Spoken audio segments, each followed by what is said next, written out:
8 de la mañana con 52 minutos. Continuamos con más información aquí en RPP Noticias. Aquí en ampliación de noticias de RPP. Confianza por todos los medios.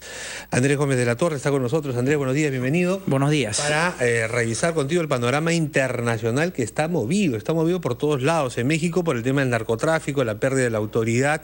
Tuvieron que liberar al hijo del Chapo que habían detenido las fuerzas de seguridad porque si no, lo que estaba en juego era precisamente la vida de no solamente los policías y militares mexicanos, sino de la ciudadanía que está al medio.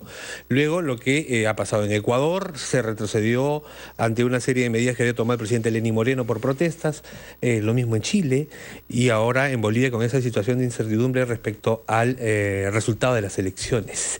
¿Por dónde quieres empezar, Andrés? Bueno, la verdad que con todos sus defectos la crisis ecuatoriana ha tenido un desenlace probablemente complicado, pero desenlace al fin. Y en el caso de lo que más preocupa, efectivamente has mencionado el tema de en México, AMLO, Manuel Andrés López Obrador, Morena, su partido. Efectivamente hubo un operativo de los cuerpos de seguridad para capturar a uno de los hijos del Chapo Guzmán y efectivamente ha tenido que ser liberado porque se sabe de las posibles retaliaciones que tienen estos clanes del narcotráfico en México y efectivamente hemos visto en las conferencias, estas terribles conferencias de prensa que da todos los días López Obrador en el Palacio del Zócalo, muy incómodo. Le salió un seguidor entusiasta a Hugo Chávez, ¿no? Pero lo que pasa es que no, me parece que no calibran que así como tienen que hablar todos los días sobre cosas que les convienen, el día que algo no les conviene también tienen que salir a hablar. Sí, y ahí es cuando la táctica no es tan buena, ¿no? Sí, y Patricia, ese es un impresionante, todos los días muy temprano, frente al Zócalo, el presidente López Obrador da estas conferencias de prensa, habla mucho de política, critica mucho a sus antecesores, pero ayer le salió Peña Nieto y los priistas a decir que esto es una vergüenza, ¿no? Este tema del hijo del Chapo y las consecuencias que ha tenido en México un tipo de política represiva antidrogas. Recordar que el presidente Calderón se metió en la iniciativa Mérida, hubo mucha represión, hubo muchos muertos y hay el tema de los muertos. Pero lo que más me preocupa, Patricia, ya lo hemos conversado con Fernando, también, es la situación chilena, que es de pronóstico muy reservado. Y una de las cosas que a mí más me ha preocupado especialmente es el nerviosismo del presidente Piñera y la conducción política frente a un ejército chileno que hay que reconocerlo está manejando mejor que los civiles. Que los civiles, exactamente, porque el general Iturriaga, que está actualmente como jefe de la zona de emergencia en Santiago, fue claro en enmendarle la plana al presidente. Dijo claramente, yo no estoy en guerra.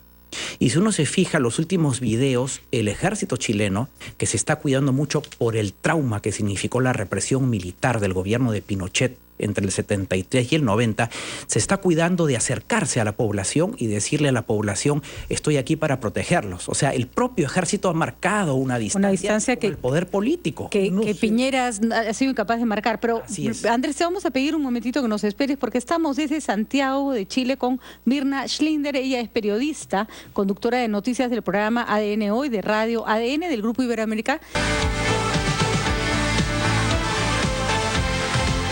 Son las 9:09 de la mañana, estamos conversando con el internacionalista Andrés Gómez de la Torre, que nos ha hecho notar que ha habido una actitud diferente de la parte del presidente civil y de las Fuerzas Armadas. Así es. Usted dice que eso tiene que ver con el profesionalismo de las Fuerzas Armadas chilenas, pero la pregunta es, ¿y no tendrá que ver con el hecho de que los militares y los gendarmes en Chile tienen un régimen de jubilaciones público y en consecuencia mucho más beneficioso que el resto de los ciudadanos y además un financiamiento que tiene que ver con la empresa estatal de cobre chilena? Sin duda, el tema tiene muchas aristas y se presta muchas lecturas y conjeturas, Fernando. Lo cierto es que también acá hay un tema histórico que es esa sensibilidad o hipersensibilidad que significan los militares en la calle, luego de lo que significó el execrable gobierno en términos de represión de Augusto Pinochet entre el año 1973 y 1990. Pinochet, con este grupo de asesores de la Universidad de Chicago, los Chicago Boys, claro. exactamente, creó las bases bases de este sistema, entre ellos el tema de pensiones. Regresada a la democracia, vuelta a la democracia, el presidente Elwin, con la concertación de partidos, tenía un eslogan: crecimiento con equidad. Se siguió dando el crecimiento, pero la equidad y la redistribución es el meollo del problema. Y efectivamente, creo que también... Pero, Andrés, perdón que te interrumpa en el desarrollo de la idea. Pinochet, un modelo económico, liberal, digamos, de derecha, para simplificarlo. Pero luego en Chile se han venido alternando gobiernos de derecha y de izquierda y de derecha. Sí. ¿No? Bueno, lo de Pinochet, técnicamente hablando, es una mezcla de liberalismo económico con dictadura política. La idea de la concertación de partidos por la democracia, cuando toma el poder el año 90, el primer presidente demócrata cristiano, Patricio Elwin, fue no tocar mucho las bases del modelo, ¿no? Los fundamentos económicos. Fundamentos económicos, y es lo que ha sucedido. ¿Qué me preocupa por ahora? Me preocupa que un colega de ustedes, destacado periodista Daniel Matamala de CNN, habla que en esta coyuntura se puede acuñar la frase de un santiagazo, porque de una u otra manera no sabemos el desenvolvimiento o la proyección de este fenómeno, en alusión al tema del 89 del Caracazo, que movió el piso del gobierno de Acción Democrática de Carlos Andrés Pérez, cuya crisis hoy día, a partir de ese Caracazo, 30 años después, está. Y otra cosa que me preocupa son la falta de reflejos políticos. ¿Qué tal Ricorsi del presidente Piñera, no? Por un lado, el domingo está con todo el alto Estado Mayor, los generales chilenos. Dicho sea de paso, puede pasar una factura al ejército chileno, que se cuida mucho de estar en esta puesta en escena militar, y que el presidente Piñera dice: estoy en guerra contra un enemigo muy poderoso. Y vemos un Ricorsi hace pocas horas, en el sentido de que lo que habla de una u otra manera, Patti, el embalse, estos problemas embalsados. Entonces, la falta de reflejos, ¿no?, de los políticos, y la falta de reflejos para el manejo de la crisis, que ha sido evidente. Y un tema final. Hemos visto tanto un denominador común lamentable en la crisis ecuatoriana y la crisis chilena. Hemos visto policías muy represivas. Y esto, con todo respeto, hay una observación desde mi parte, tanto a Paula Romo, la ministra de Gobierno del Ecuador, como a Andrés Chadwick, porque creo que las policías han sido muy represivas. Y hay un video en el cual, en la crisis quiteña, se ve al ejército en plena calle, el ejército ecuatoriano, tratando de una u otra manera aplacar esta fuerte represión policial. Entonces, cuidado con el manejo de las policías y el acercamiento de la fuerza pública a la población. Y eso ha sido, para bien o para mal, entendido por el estamento del ejército chileno. Estamento golpeado, dicho sea de paso, porque hay dos excomandantes en jefes del ejército chileno. Por corrupción. Fuente Alba y Oviedo, y un vicecomandante, John Griffiths Spillman, gran académico, pero vicecomandante, profesor, pero implicado en gravísimos temas de corrupción. Entonces, las instituciones en Chile están en crisis. Un supuesto ejército tan impoluto, tan honrado, tan republicano, que hoy día está cuestionado por esos comandantes en jefe que están involucrados en casos execrables de corrupción. Entonces, todo esto va sumando, es una especie de lista, y hoy día vemos, claro, que ya ha habido, digamos, un Ricorsi por parte del presidente Piñera, saludable, pero un poco tarde, ¿no?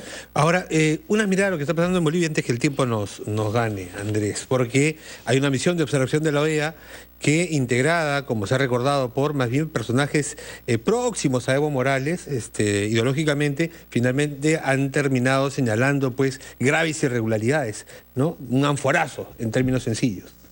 Sí, sin duda, sin duda. Claro, lo que pasa es que en esos términos, aunque suene un poco dramático decirlo, yo creo que Evo Morales es un hombre un poco más elaborado que Maduro, y todo empezó con una jalonada interpretación del sistema interamericano de derechos humanos, es decir, el derecho humano a la representación política. Bolivia se merece una segunda vuelta, eso me queda claro, sí o sí tiene que haber una segunda vuelta. ¿Pero lo ves posible en este escenario? Claro, ese es el gran problema. Y respecto a Mesa, hay que recordar que él se le había pasado mucho la factura, porque él encabezó la misión boliviana en el proceso de la controversia con la Haya, que se ha sido muy escondido, pero que eso también le pasó mucha factura tanto al gobierno como a la oposición. Es un tema muy complicado el tema boliviano. Bueno, veremos cómo se resuelven estos dos escenarios. Pero ¿qué gobernabilidad pueden tener Mesa o Evo Morales si salen elegidos después de estas circunstancias? Exactamente, Fernando, totalmente de acuerdo. Como está la cosa, yo veo en la posibilidad de remota de que Evo Morales deje el poder y que entre Carlos Mesa presidente, desde luego, a ser un gobierno no solamente muy limitado, sino objeto de una serie de problemas de gobernabilidad democrática. No me queda la menor duda, ¿no? Bueno, esperemos en todo caso que se resuelva de una manera pacífica. Así es, exactamente. Muy bien, muchísimas gracias, Andrés. Andrés Gómez de la Torre, analista internacional aquí en Ampliación de Noticias de RPP. Confianza por todos los medios. Ya volvemos.